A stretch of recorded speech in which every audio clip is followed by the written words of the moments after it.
Well, hello, COS supporters. Welcome back to another edition of COS Live. My name is Andrew Lusch. I'll be your host for this episode. And of course, I'm joined by Rita Peters, who is my co-host, and she's also the Senior Vice President for Legislative Affairs. Rita, great to be back with you. How are you doing today? I'm doing well, Andrew. It's great to be with you again. And unfortunately, folks, Congressman Burleson from Missouri has had to reschedule our interview. So I know this is the second week we've told you we're going to be bringing you Congressman Burleson. We're excited to talk with him about Convention of States. But hey, Andrew, I guess it's busy being a congressman, right?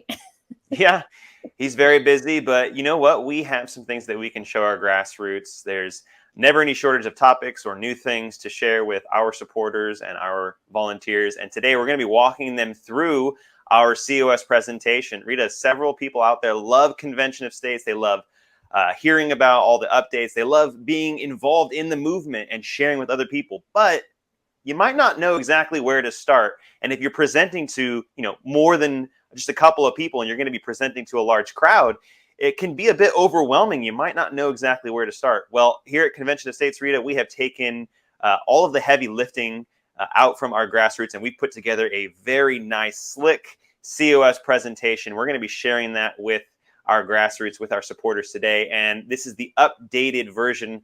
So they're going to get all of the new graphics and all of that cool stuff that goes along with this presentation. So I'm excited to get into that. So Producer G is going to be in the background. He's going to be navigating through the different slides that we have. And we're just going to walk you through the COS presentation. So Garrett, when you're ready, why don't we pull that up? And we'll start where we like to start, which is the problem. So many of you know about the problem.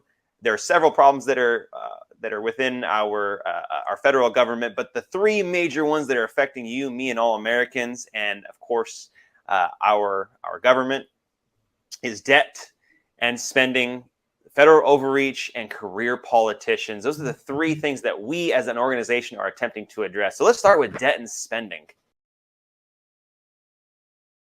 Millions of American families are reeling from the worst wave of inflation in more than 4 decades, and the national debt has more than quadrupled since 2004. That is actually astounding to think about, right, Andrew? For the national debt, the entire national debt to have quadrupled just since 2004. So let's look at our national debt in more detail. We call it the crisis that keeps digging. Over the past 100 years, the U.S. federal debt has increased from $409 billion in 1922 to $30.93 trillion in 2022. From fiscal year 2019 to fiscal year 2021, spending increased by about 50%. Spending increased by about 50%, even though we are in this terrible debt situation. Let's go to the next slide, Producer G. The scale that keeps tipping. In fiscal year 2022, the U.S. government spent $6.27 trillion, which was more than it collected in revenue. Since 2015, the spending to GDP ratio has increased from 20% to 25%. Andrew, I think that part of the problem we have in this country is that these numbers are so big. You think about $6.27 trillion. I have no comprehension of how much money that actually is. And it's like, when the number gets to a certain point, it just doesn't seem real anymore. Yeah, absolutely. And it's amazing to just think of a number, 30 trillion. Well, if your mind can't grapple with that, it's hard to really try and think of solutions to that. Yeah. And, if you just keep hearing that we're spending money and spending and printing money, a lot of these, a lot of the problems, that future generations are going to be the ones that really feel the pain of the amount of debt we have. But you know what, Americans, hearing the fact that we've quadrupled our spending, or our debt.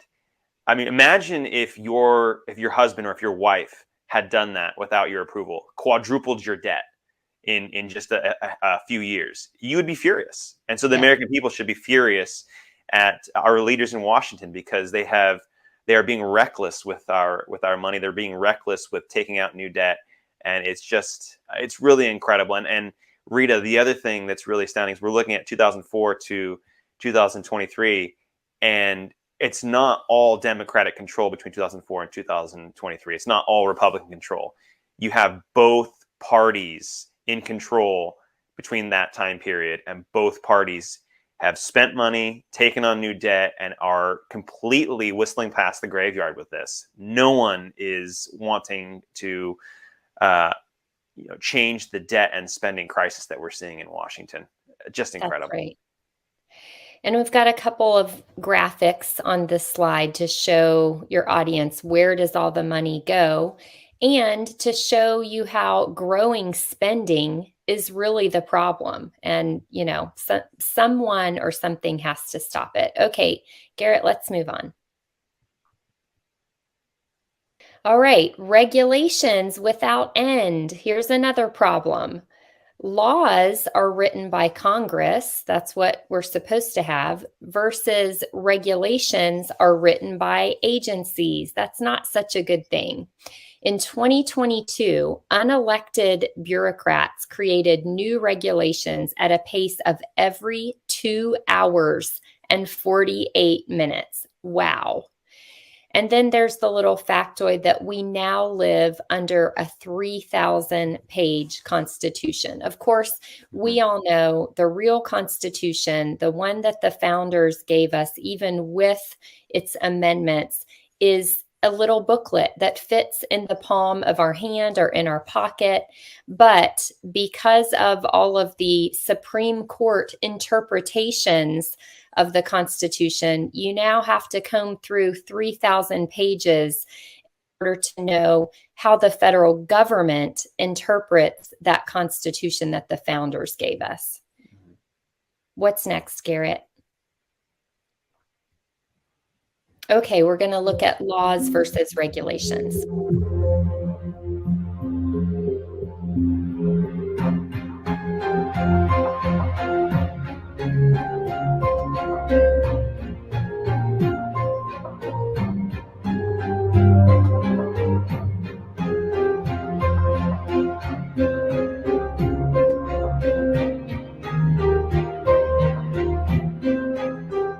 It's a pretty good visual, and it's rather astounding to think that, our tax dollars are paying unelected bureaucrats to be working all day on adding to the regulatory burden that sits on the backs of the American people. It's clearly a problem that, we cannot continue to live under that level of regulation and consider ourselves a free people.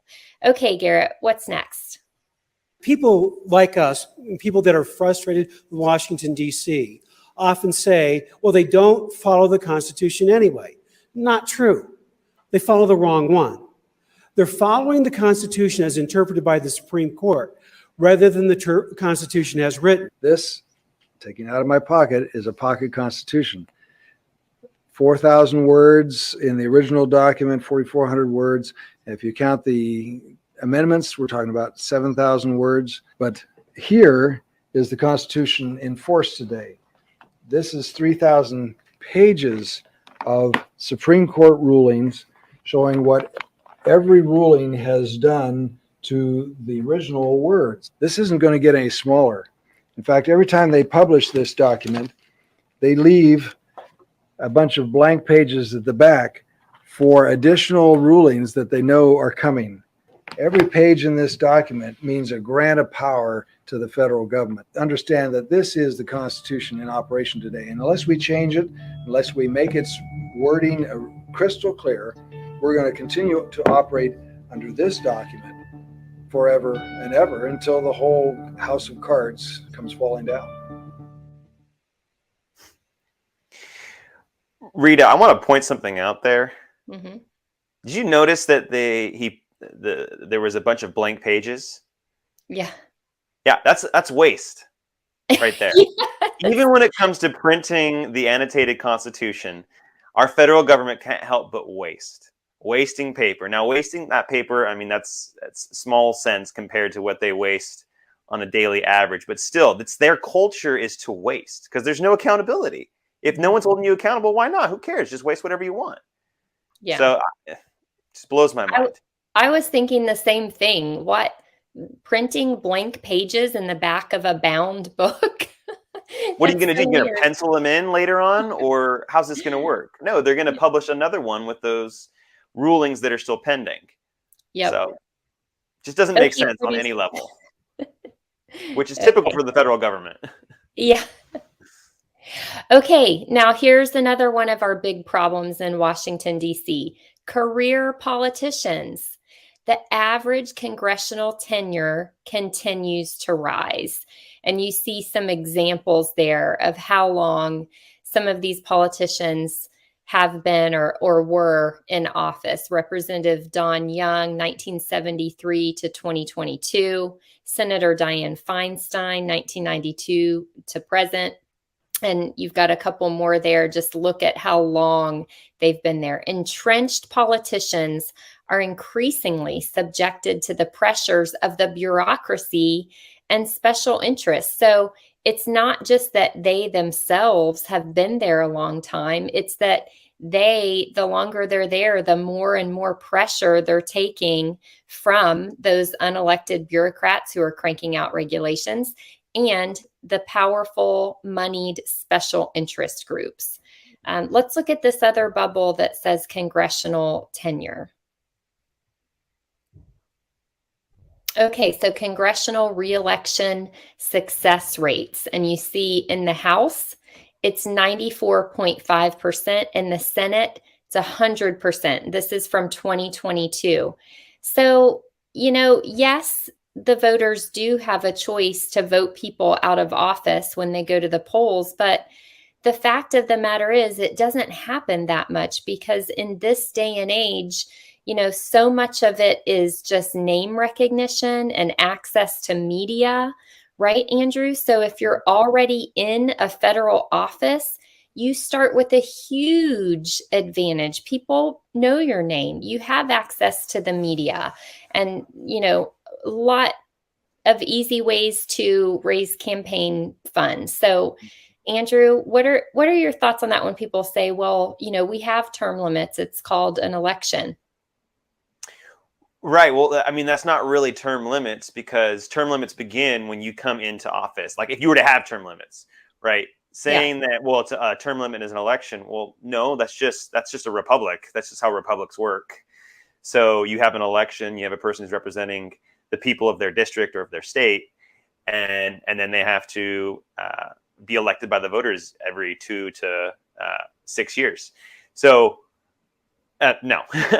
uh, Also, it says 94% or 94% of the House gets reelected. Well, you hear often from people in Washington, D.C., or you hear often from political pundits. They say that once you get elected in Congress, the next day you're out fundraising again for your upcoming election in 2 years. That you're just always fundraising, and that you're never focusing on the needs of the American people. And that's because like you said, having money and name recognition is so powerful in Washington, D.C. And when you care about the name recognition, when you care about the funding more than the American people, you end up getting into situations like we're currently in, where spending is just out of control, and where politicians care more about power than they do about solving issues, or they like creating issues that they can then solve and then say that they've been doing a good job when really they haven't. They've been just partially solving the problems that they created. So right. I don't buy it for 1 second when someone says an election is a term limit. No, an election is an election, and term limits are a limitation that we put on people to prevent them from spending 50, 60 years in Congress. Take Dianne Feinstein, for example. She was one of the people on that slide that we just saw. Dianne Feinstein has been having failing health, unfortunately. And, it's sad that that's happening, but you need to be in tip-top health if you're going to be representing an entire state, along with, your other senator. Same with not Chuck Schumer, sorry, Mitch McConnell. Mitch McConnell's been having failing health.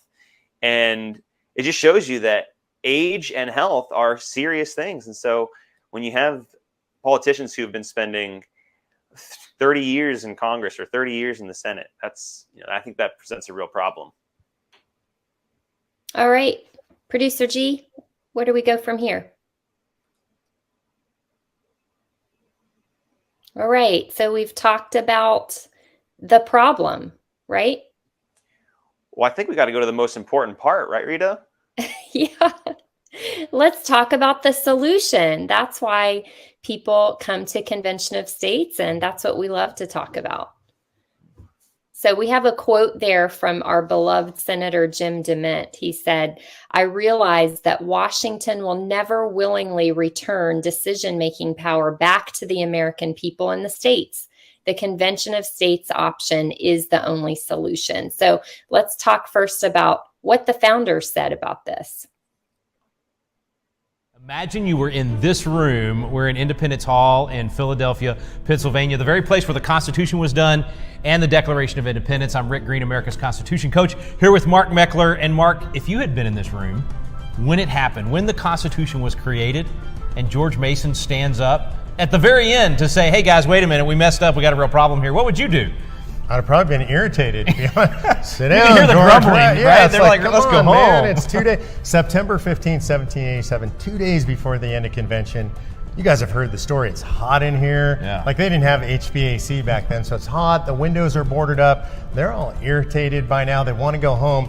Mason stands to address the men, and he says, "We have a terrible problem with the document we've drafted." I can hear the groans now. Yeah, everybody's like, "Oh, Here we go George again," right? Yeah. And he says, "We've given the power to the federal government to propose amendments should they deem them necessary, but we've not given the same power to the people acting through the states." Now, I got to stop you there. Back up. They've been here for all those weeks to create a federal government. They've redesigned the whole thing. The Constitution is designed. Here's our 3 branches of government. Here's what states can do. Here's what federal government can do. They've created all of that. And he's saying, wait a minute, we have a problem. Yeah, and there's a little bit of lost history in there. Actually, the very first draft that went out to the working committees contained this power. The states had the power. I didn't know that. The federal government didn't, actually. And when it came back, somehow it had been reversed. And so he notices this at the last minute, literally brings this problem up. Everybody groans. We think we don't have the videotape, right? Yeah. But then he asks a question that I think is the real question, and this question resonates across the ages. He says, "Are we so naive that we believe that a federal government that becomes a tyranny will ever propose amendments to restrain its own tyranny?" Now wait, let me put that in country boy language. I'm a country boy. That means if the federal government ever gets out of control, do we really think the very people that stole power, that took it without permission, will just give it back? We'll just hand it off to us? You know, whenever I tell this story in a hall or in a meeting somewhere, people laugh. Yeah. And I think that's probably what they did. You know, we don't have a recording. We can kind of tell. Madison's notes, in that point, they say nin com. It's Latin for no comment, essentially. That's an abbreviation. No debate. These guys debated everything. That's the 1787 version of mic drop. Exactly. Right? Like, I call it the forehead slap. Like, everybody just went, "Oh my gosh, how did we miss that? I can't believe we missed that." Yeah. And so Eldridge Gary proposes the second part of Article 5, gives the states 2/3 of them power to call and convene a convention of states for proposing amendments. Then the vote's taken. I think this part's incredible. Imagine them in this room, right? Ready to go home. It's unanimous. Unanimous. Absolutely. So it was so obvious to them that we had to give this power to the people acting through the states, that there's no debate, and it's unanimously adopted. Now let's just summarize that real quick. So they created the Constitution, they created the 3 branches of government, they created all these different levels of accountability, and they said, we didn't solve everything. In the future there will be issues, this will need to be amended. Congress can propose amendments and send it back to the states, and they ratify it. And what George Mason changed, what they actually put in there at the end is the states can propose amendments. The states come together and propose amendments, and then it goes back to all the states to be ratified. And unanimously, they said, that's a good idea. We need that second mechanism. Yeah, and important to remember what that means is they gave the ultimate power not to the federal government, not to Washington, D.C., but to the people in the states. Thank you, George Mason.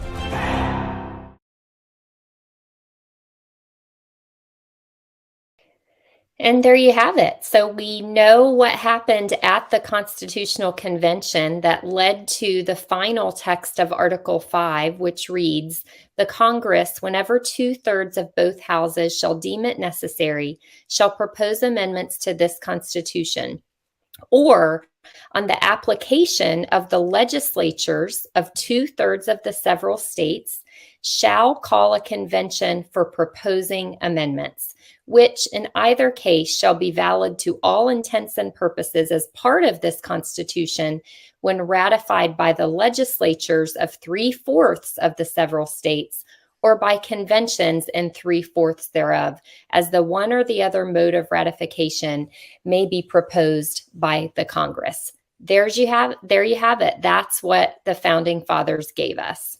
Mhm. So here's the action plan. Our plan is to use Article 5 for its constitutional purpose as the founders intended, to call an Article 5 convention to propose amendments that limit the power of the federal government. All right. So we talked about the problem. We talked about the solution. If you're just joining us, Andrew and I are going through the updated standard Convention of States presentation. And our goal here is to show you that by using this resource that we make available on our website to anyone who wants to share the word about Convention of States to others and tell other people what it's all about, we provide this resource to you to make it really simple for you to do. And as you can see, I'm pretty much just reading the words on the slides. We actually will provide you with notes that go along with it so you can get into more detail, but we're just kind of reading through the slides to show you how simple it is. So, Andrew, now we need to talk about how the solution works. And the first step is the people lead. Citizens ask their state legislators to sponsor and support the Convention of States resolution. It starts with you guys. Step 2, state legislators act. A state legislator sponsors the Convention of States resolution and files it in his or her state legislature. The Convention of States resolution then passes out of committee and floor votes in both chambers of the state legislature. In other words, it has to go through the House and the Senate. When 34 states pass the resolution, the state legislatures then choose commissioners to represent them at the Article 5 convention. So the convention is called. States can send as many commissioners as they want, but each state only gets one vote. That is how the process works. And then step 4 is they're at the convention. Amendments get proposed. Commissioners propose, debate, and vote on amendments that are limited to the language of the Convention of States resolution that just got passed in 34 states. Any proposed amendments that are outside of that agenda would be totally out of order. Proposed amendments that are passed by a majority of states at the convention are sent to the states for ratification. Amendments are ratified. Proposed amendments only become valid if ratified by 38 states. That goes straight back to the text of Article 5 that says it takes 3/4 of the states in order to ratify an amendment proposal. So it only takes 13 states to stop a bad amendment from being ratified. And just, I'll point out there that that means 13 states just have to do nothing and a proposal wouldn't get ratified. And that leads us to the Constitution is amended. Once this entire process is complete, ratified amendments are officially adopted and added to the U.S. Constitution. That's the process. Made it seem so simple. Love it. It is pretty simple when you break it down like that. Mhm. All right, so let's talk about our strategy at Convention of States Action. All right, and we start with a quote here from David Barton. He says, "I support an Article 5 convention. It is time for states to go on the offensive to limit the overreach of the federal government. I urge you to support all of the Constitution and thus the efforts of the Convention of States to pass their extremely well thought out and strategic legislation in your home state and join us in a call to restore our constitutional republic." That's the goal here. Let's start with the resolution. I won't read through the whole thing, but producer G has a graphic here that's in the presentation of our model application.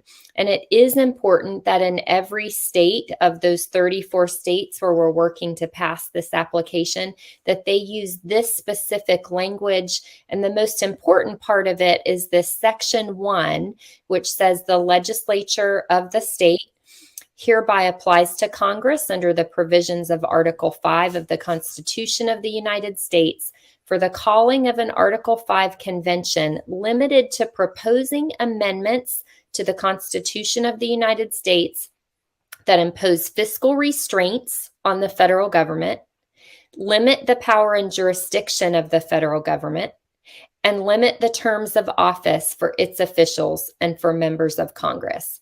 So those are the 3 topics for amendments that can be discussed and proposed at convention. You know what's interesting, Rita, if you don't mind, real quick? Yeah. We're very specific in our resolution, which that should be we do use this, but we should point that out to our opposition, because our opposition will say, well, this is just opening up the Constitution to whatever you want to do. You can just pass any amendment you want. Well, obviously we don't believe that, because we're very specific in our language, and we say 3 topics and only these 3 topics. Right. And we look at history, and that's how conventions have run in the past, interstate conventions. And we want to follow exactly what the Constitution says to do. And we want to follow what conventions have done historically. And so anytime our opposition attacks us, I think it's really important for our grassroots to point back to our resolution and say, well, we don't believe that. History doesn't show that. And we are following the Constitution, and we are following the process as well. Absolutely right.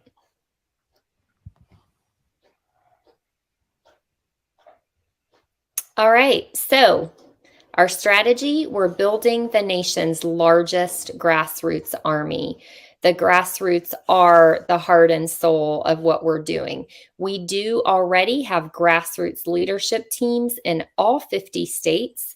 5 million plus volunteers and supporters, and we have active grassroots in all state legislative districts. I don't know if any other organization has ever done this, but it's pretty amazing. We actually have petitions signed by constituents in every single state legislative district in the country. I think that's pretty amazing.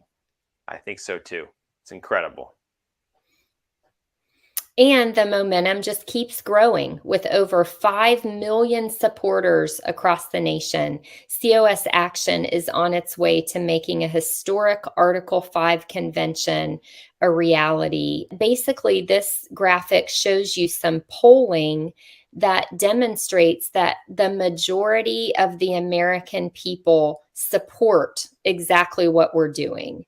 And that support crosses party lines. It's not just Republicans, even a majority of Democrats, majority of undecideds, they all support what we're doing because the American people know that Washington needs to be put back in its constitutional box, and that Washington will not limit its own power. It's going to take us acting through our state legislatures in order to do that, which is exactly what the founders anticipated. And even more, Rita, is with our support, you see that it's also age and ethnicity. There's a plurality in both of those groups as well, not just party affiliation. Young people support us, millennials support us, Gen X, all of the generations. And then look at look at the support by ethnicity: 59% Hispanic. Looks like all other ethnicities are a large majority as well. Yeah. I mean, this is not just, this is an American issue. It's not an ethnic issue. It's not an age issue. It's not a party issue. It's an American issue. Americans want the government to rein in their spending. They want fresh blood in Congress. They don't want career politicians. And they also want a federal government that only uses the power that was granted to them by the Constitution. It's an easy thing, and people get it, that the federal government should not be abusing the authority that we, the people, give them. Absolutely. Yep. All right, let's go to the next slide. Oh, or over to the endorsement. So this is just a great little graphic showing some of our major national level supporters. You've got people like Dave Rubin, Morton Blackwell, Ben Carson, of course, Mark Levin, the great one, Steve Dace, James O'Keefe, of course, Michael Ferris, Mike Huckabee. So I won't go through them all, but we have some pretty amazing national level endorsers. And, you know, these are people with real credentials, people who know what they're talking about. So it's an honor to, you know, have all of those endorsements. Mm-hmm.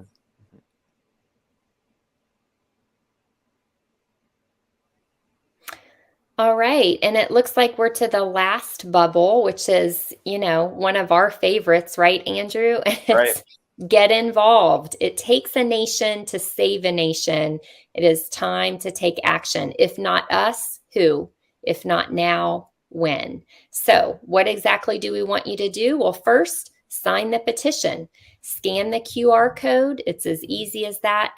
Every petition signed is a contact with a state legislator. They will get an email telling them that you've signed our petition. We have petitions signed in every state district in America, as I've mentioned, but the more petitions, the better. So if you haven't done that yet, that's the first step. And that's another thing that's so unique, Rita, getting our petition going to a legislator. Usually you just have people out in the front of grocery stores with a clipboard saying, sign your name, and then that's it. And then you never hear anything from anyone. But we go the extra step. We go the extra 2 steps. One, we deliver it to your legislator, but 2, you get a call from a COS volunteer. They give you a call and they say, hey, thank you for signing the petition. Welcome to the movement. Do you want to do what I'm doing? Do you want to get involved, volunteer some of your time to help save America? And that's just huge. That's something that no other organization does. At least there's no other organization I'm aware of that takes those extra steps and uses the petition to, one, grow the movement, but then also to make sure that your legislator knows that you support calling a convention and you want them to look into it or sponsor or support. Yeah, and it's because we really are a grassroots organization. We're not just a massive email list. We're not just a fundraising machine. We are a national grassroots organization with volunteer teams in every single state, and they want to have your help and your involvement. Okay, what's next, Producer G?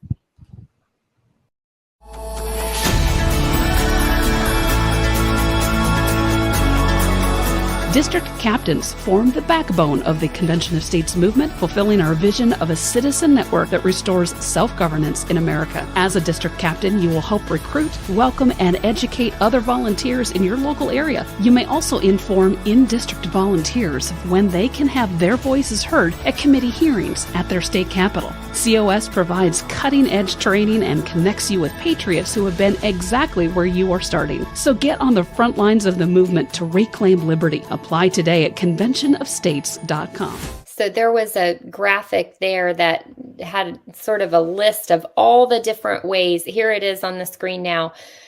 All the different ways. I don't even know if this is all of them, but at least most of them that you can get involved. And these are just the official, leadership roles on a state team.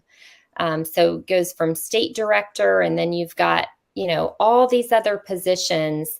Just this gives you a glimpse of how organized our grassroots army really is. And the other thing is, we don't just throw you blindly into these positions. We have training, really good training, videos, manuals, if you're a person like me who prefers to read something than to watch something.